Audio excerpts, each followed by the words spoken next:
Hello and welcome, my caramel and carrot stew. How you doing today? It's Super John Bombo here, and I want you guys to just take a quick look at all of the towers in Bloons Tower Defense 6, and think about which towers are underrated or underused for their true goodness level. And what I'm going to do for you guys today is I'm going to talk about my top 10 list of towers that I think are underused or underutilized or people just think are bad but just aren't using them right. And maybe you can incorporate them into your games a little bit more. Of course, if you guys do end up enjoying this content, make sure you press that like button for me. Make sure you subscribe and have fun. Coming in at number 10. And before I actually get going, I want to mention no heroes involved in this, only towers. And I am going to be including the cross paths within these towers because I think it's kind of important. Number 10, we've got the Overclock Engineer Monkey. The Overclock Engineer has been nerfed a little bit, and then a little bit more, but then he's got buffed recently, and he's actually a pretty reasonable tower. One thing that I wanted to point out really quick is the amount of popping power that his nails can do. He can actually do 15 pops per shot with each one of his nails, which is a huge buff from his previous upgrades. The Overclock itself is not to be underestimated. If you get the right tower, the right 4th tier, or the right 5th tier tower, and you combine them together, getting a basically doubling of your popping power for a pretty long time is awesome.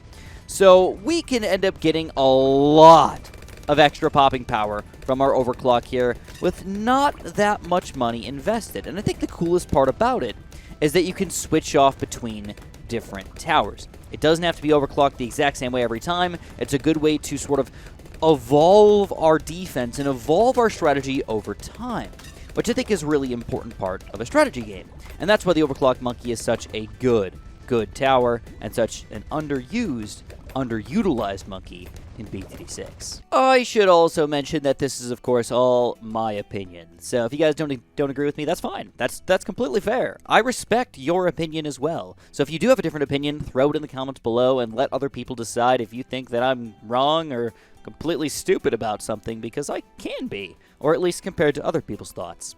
But coming in at number 9, we've got the Cannon Ship. Now, Buccaneers are one of those towers that I think most people, generally speaking, just try to go for a destroyer.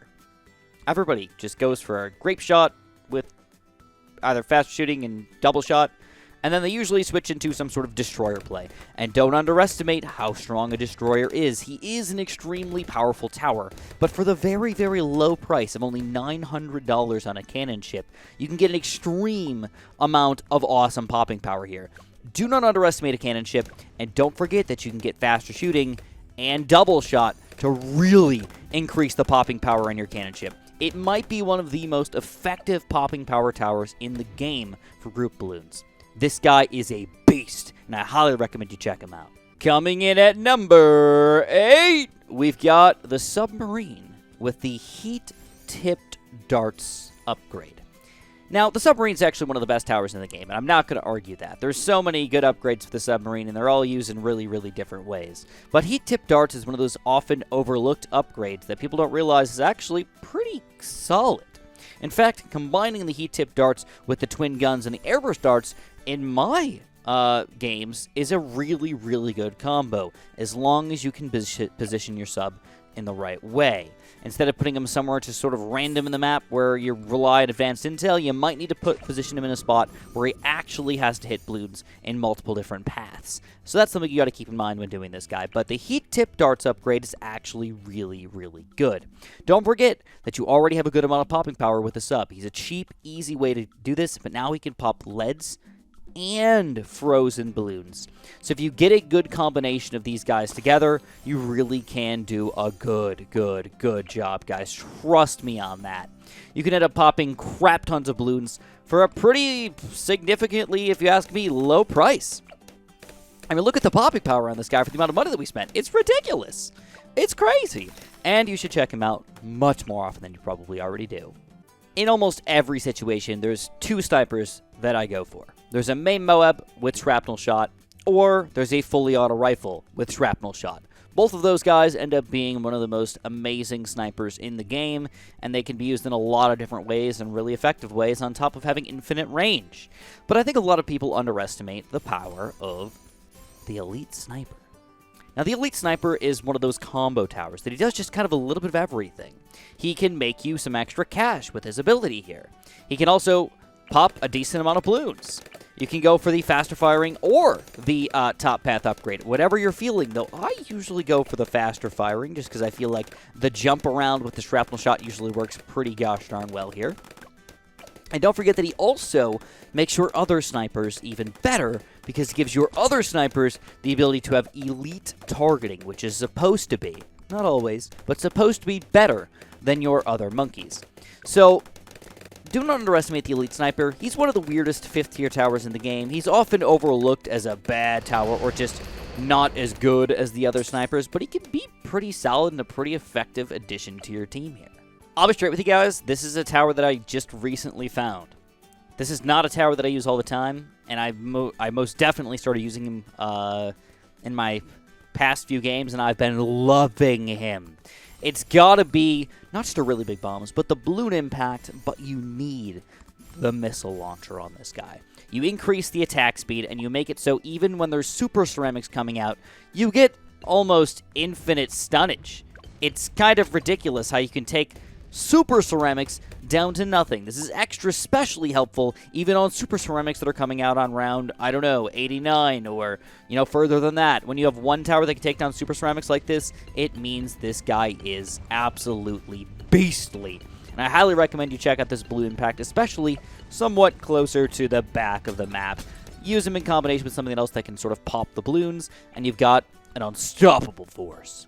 I brought this guy up in my previous video about economy in Bloons Tower Defense 6, but do not underestimate the power of a monkey town.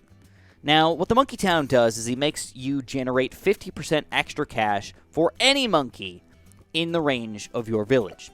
So, by himself, obviously, the village can't do anything of reasonable power. But if you combine him with a couple other towers here that can make you extra cash, you can see how much extra money we're going to make here. Each one of these blue balloons now is not going to be worth just $2. They're going to be worth $3. And this really, really, really adds up over the course of the entire game. Now, I would highly recommend, if you can get a monkey town before around 40, 42, 45, this will probably be the most beneficial tower in the entire history of the existence, because around 47, 48, and 49 are big balloon levels, and they'll make you ridiculous amounts of cash. Everybody goes for banana farms, but the Monkey Town is one of the most underestimated towers in Bloons Tower Defense 6, and he does no pops, which I think is really cool.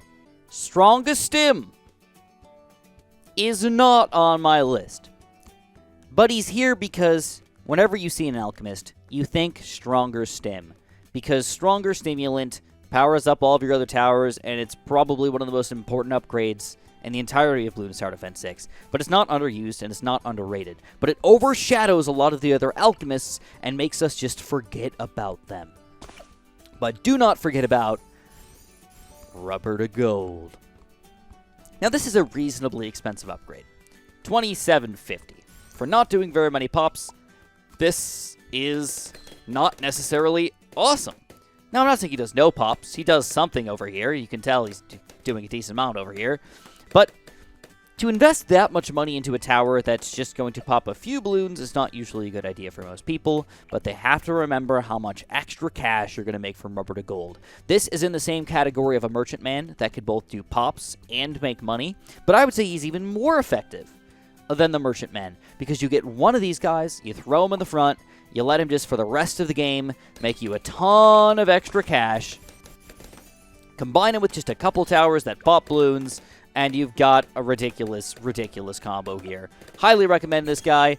When you have a tower that pays for himself, it's almost always worth it to go for him, because in the long run, you're making money off of building this guy. Why would you not do that? Alright. Maybe this one isn't all that underused, but he's not really used in every game either. He's one of those somewhat rare towers, often overshadowed by either trying to take away camo detection and regrow properties with an embrittlement, or just everybody going Snowstorm, just to slow down those balloons in the late game and just let them sit there.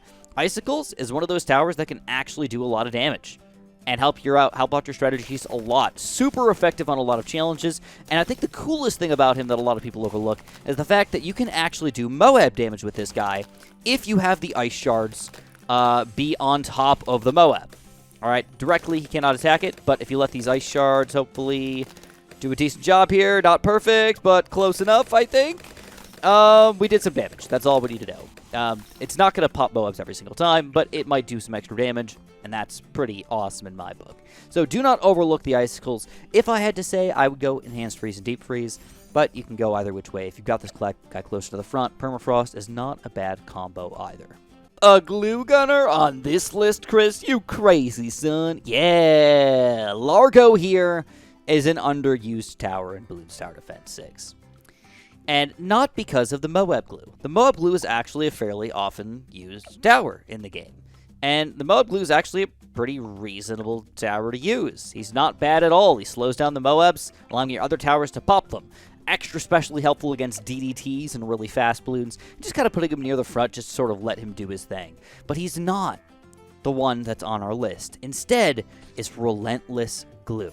Now, I wanted to talk about that Moab first because I think people just sort of get that and sort of forget about it. There's no other upgrades after the Moab glue. We don't want Super Glue. Why would we ever get Relentless Glue? But if you get the Relentless Glue, it can be pretty gosh darn effective here, guys. It can be one of those weird towers that just can glue almost every balloon on the screen, especially for those ridiculously long rounds, like round 63 and stuff like that. He's not going to do everything for you, but he is going to do a lot of something for you. Just gluing all these balloons all over the place, gluing ceramics, gluing leads, gluing crap all over the place. It's pretty ridiculous. It's a weird tower, don't get me wrong, but he's not bad at all, if I do say so myself. Now, this is even by himself. This isn't even combining him with other towers and stuff like that. Even if we got a low-level Soda or something like that, that's going to help us out a bunch, or Attack Shooter, or whatever the heck we've got. Relentless Glue glues a lot of balloons, even when it's corrosive glue and not a glue splatter, which is pretty crazy. So, I would recommend going for Relentless Glue a little bit more in your games, guys. Don't underestimate this guy. He's not that expensive, and when you glue that many balloons, it's pretty awesome.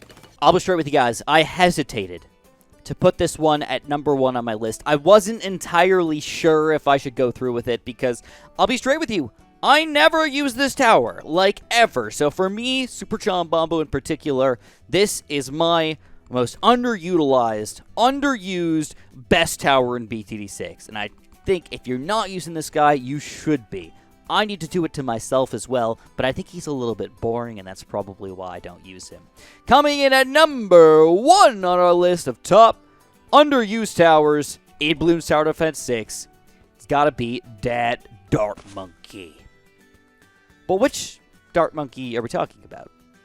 Well, I mean, you might be thinking Juggernaut, but that's actually not the tower that I'm thinking of. I'm thinking about the triple shot Dart Monkey, and in particular the triple shot with sharp shots and razor sharp shots. The amount of poppage that you can do with this super ridiculously cheap tower is almost insanity. Alright guys, this guy is just good. He pops freaking balloons. Alright, he's in the same category as boomerangs, a 2-2 boomerang. He just pops balloons. That's what he does. And I'm surprised there's not more challenges that show off the power or the prowess of this ridiculous tower right here. Not to mention, he's not bad against Moabs. He's not bad against ceramics. He's not really bad against anything in particular. But his best or strongest suit here is definitely popping big groups of rainbows or zebras or whatever the heck they can do. So, definitely check out the triple shot Dart Monkey. Definitely get the razor sharp shots here. If you do it right, you can pop so many balloons with these guys. It's ridiculous. So if we send out just 100 balloons here, we can delete our pop count and just sort of check these guys out. You're going to notice we're getting, what is that, 18 pops per shot here? That's crazy. Seriously, crazy. Awesomely crazy. It's ridiculous. These guys are powerful. All right, and they shoot really fast, and they're awesome. And, like I said, I'm not sure if they're underused for you guys, but for me in particular, I definitely underuse these guys, and you need to check them out. So if you guys enjoyed this video, make sure you press that like button for me. Make sure you subscribe, and of course, have a super duper delicious day.